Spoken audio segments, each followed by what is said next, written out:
Hello friends, आप सभी का स्वागत है स्टडी फ्यूज़न पर। और जैसा कि दोस्तों आप जानते हैं, डीआरडीओ का क्रैश कोर्स चल रहा है हमारा ड्राफ्ट्समैन मैकेनिकल के लिए। और उसी कोर्स की 9th वीडियो हम लेकर आ गए हैं। और आज का जो टॉपिक है दोस्तों वो है प्रोजेक्शन। तो जितने भी हमारे टाइप के प्रोजेक्शंस होते हैं इंजीनियरिंग ड्राइंग में, उन सभी के बारे में हम आज डिस्कस करने वाले हैं। और आगे बढ़ने से पहले दोस्तों मैं आप सभी से रिक्वेस्ट करना चाहूँगा, जिन लोगों ने अभी तक हमारे चैनल को सब्सक्राइब नहीं किया है वो हमारे चैनल को सब्सक्राइब जरूर कर लें। देखिए दोस्तों, प्रोजेक्शन की अगर बात करें दोस्तों, तो प्रोजेक्शंस को हम इस प्रकार से डिवाइड कर सकते हैं। तो हमारे पास जो प्रोजेक्शन दोस्तों होते हैं ब्रॉडली, सबसे पहले होते हैं पर्सपेक्टिव प्रोजेक्शंस और दूसरा होते हैं पैरेलल प्रोजेक्शन। पैरेलल प्रोजेक्शन को फर्दर डिवाइड किया गया है orthographic, axonometric and oblique projections में। तो ऑर्थोग्राफिक में हमारे पास होते हैं दो, first angle and third angle projection. वहीं एक्सोनोमेट्रिक में आइसोमेट्रिक, डायमेट्रिक और ट्राईमेट्रिक। और वहीं ओब्लिक में कैबिनेट और कैवेलियर। तो इतने टाइप के दोस्तों हमारे पास प्रोजेक्शंस होते हैं। तो आगे इन सभी के बारे में हम थोड़ा डिटेल में डिस्कस करेंगे। देखिए दोस्तों, सबसे पहले हमारा जो पर्सपेक्टिव प्रोजेक्शन है ये कुछ इस प्रकार का होता है। इसमें दोस्तों जो हमारी नज़दीक की वस्तुएं होती है वो थोड़ी बड़ी होती है और दूर जाते जाते वो छोटी होती जाती हैं और लास्ट में एक पॉइंट पे जाकर वो ख़त्म हो जाती है। तो जैसे कि इसमें आप देख सकते हैं, ये एक इस पॉइंट पे जा रही है और एक इधर से दूसरे तरफ ये दूसरे पॉइंट पे जाकर ख़त्म हो जाएगी।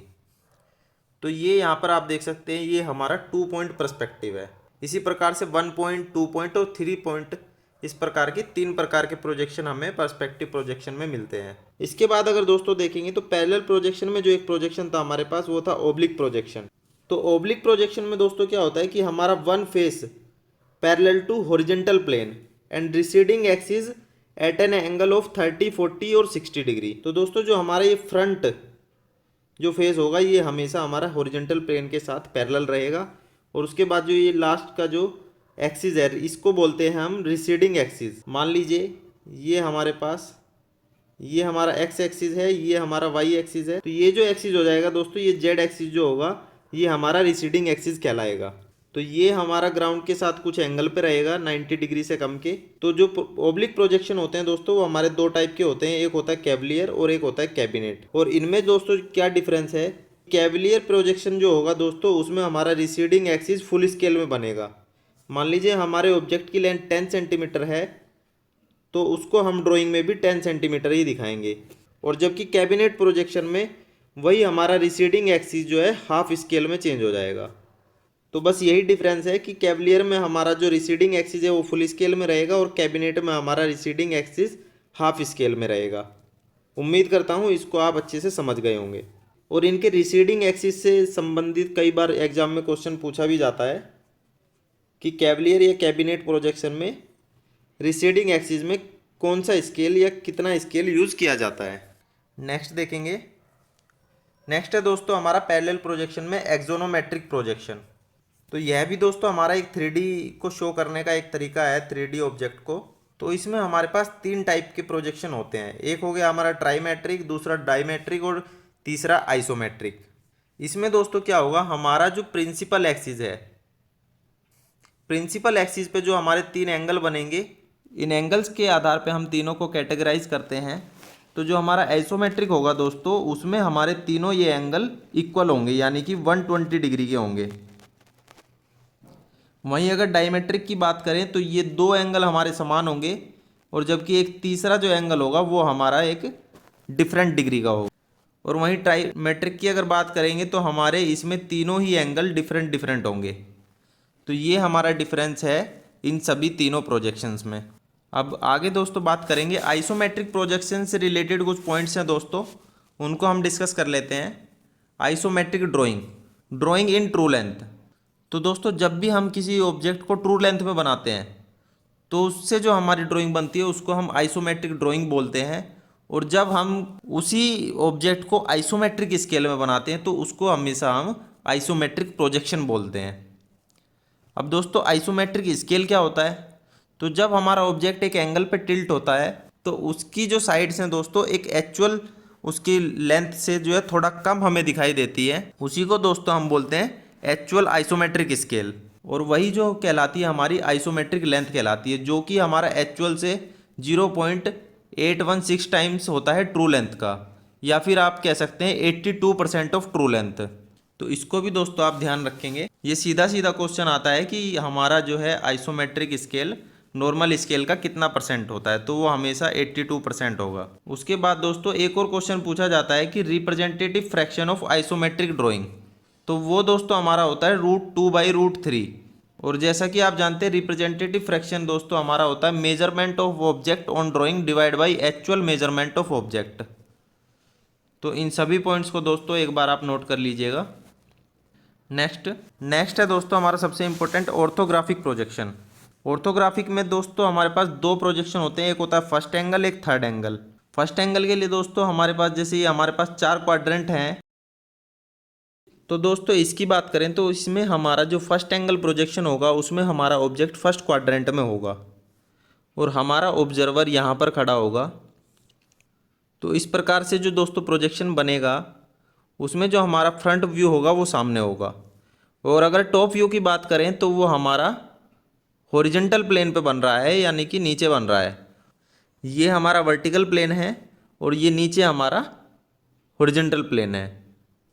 तो इसमें दोस्तों हमारा एक रूल होता है कि कभी भी हम हॉरिजॉन्टल प्लेन को रोटेट करते हैं क्लॉकवाइज डायरेक्शन में। तो जब हम इस हॉरिजॉन्टल प्लेन को रोटेट करेंगे तो जो टॉप व्यू है हमारा दोस्तों वो आ जाएगा हमारा फ्रंट व्यू के बॉटम में। तो इसमें दोस्तों कुछ उल्टा सा हमारा प्रोजेक्शन बनता है। टॉप व्यू हमारा बनेगा बॉटम में, बॉटम बनेगा टॉप में, लेफ्ट बनेगा राइट में और राइट बनेगा लेफ्ट में। तो इस प्रकार का कुछ उल्टा प्रोजेक्शन हमें फर्स्ट एंगल प्रोजेक्शन में मिलता है। और वहीं अगर हम बात करें दोस्तों थर्ड एंगल प्रोजेक्शन की, तो थर्ड एंगल प्रोजेक्शन में हमारा जो ऑब्जेक्ट होगा वो होगा थर्ड क्वाड्रेंट में।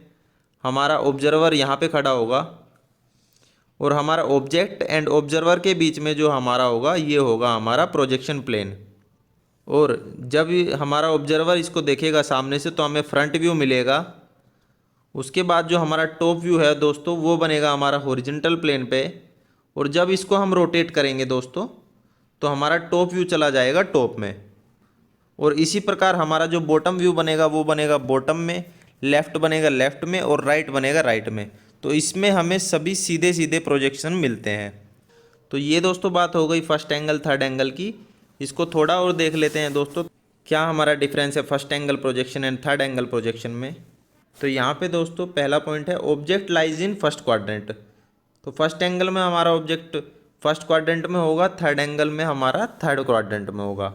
और इनका जो दोस्तों हमारा सिंबल बनेगा ये कुछ इस प्रकार से बनेगा फर्स्ट एंगल का। ये जो दोस्तों हमारा फ्रस्टम ऑफ कोन है इसका लेफ्ट व्यू हमारा यहाँ पर राइट में बन रहा है। तो ये हमारा सिंबल हो जाएगा फर्स्ट एंगल प्रोजेक्शन के लिए। और यहाँ पर ये जो हमारा होगा ये हो जाएगा हमारा थर्ड एंगल प्रोजेक्शन के लिए। इसमें हमारा लेफ्ट व्यू लेफ्ट में ही बन रहा है। और फर्स्ट एंगल को दोस्तों बोला जाता है look and across draw. Means आप जहाँ पे देख रहे हैं, जिस व्यू को देख रहे हैं उससे अपोजिट साइड में उसको ड्रॉ कीजिए। वहीं अगर थर्ड एंगल की बात करें तो लुक एंड ड्रॉ, जिस साइड में आप देख रहे हैं उसी साइड में उसका प्रोजेक्शन बनेगा। और जैसा कि दोस्तों मैंने बताया फर्स्ट एंगल में क्या होगा, हमारा जो ऑब्जेक्ट है वो ऑब्जर्वर एंड प्रोजेक्शन प्लेन के बीच में होगा, जो कि मैंने यहाँ पे दिखाया आपको। हमारा जो ऑब्जेक्ट होगा वो प्रोजेक्शन प्लेन एंड हमारे ऑब्जर्वर के बीच में होगा। वहीं पे थर्ड एंगल की अगर बात करेंगे तो हमारा जो प्रोजेक्शन प्लेन है वो हमारा ऑब्जेक्ट एंड ऑब्जर्वर के बीच में होगा। नेक्स्ट है दोस्तों ये जो हमारा फर्स्ट एंगल प्रोजेक्शन होता है दोस्तों, इसमें हम अपने प्रोजेक्शन प्लेन को नॉन ट्रांसपेरेंट मानते हैं। और वहीं अगर थर्ड एंगल की बात करेंगे तो हमारा जो प्रोजेक्शन प्लेन है उसको हम ट्रांसपेरेंट मानते हैं, जब भी हम उसके आर पार देख के अपने ऑब्जेक्ट को देख पाएंगे। तो यही होता है दोस्तों, इसमें जो हमारा प्रोजेक्शन प्लेन होगा वो नॉन ट्रांसपेरेंट होगा, थर्ड एंगल में हमारा ट्रांसपेरेंट होगा।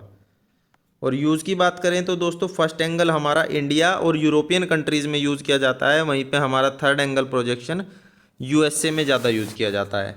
और कई बार दोस्तों क्वेश्चन आता है BIS कौन सा प्रोजेक्शन रिकमेंड करता है यूज़ करने के लिए इंडिया में, तो उसका दोस्तों हमेशा जो आंसर होगा वो होगा हमारा फर्स्ट एंगल प्रोजेक्शन। तो दोस्तों बस आज की वीडियो में इतना ही। उम्मीद करता हूँ आपको वीडियो पसंद आई होगी। वीडियो आपको अच्छी लगी हो तो इसको लाइक कर दें, इसे शेयर कर दें अपने दोस्तों के साथ। Thank you and take care.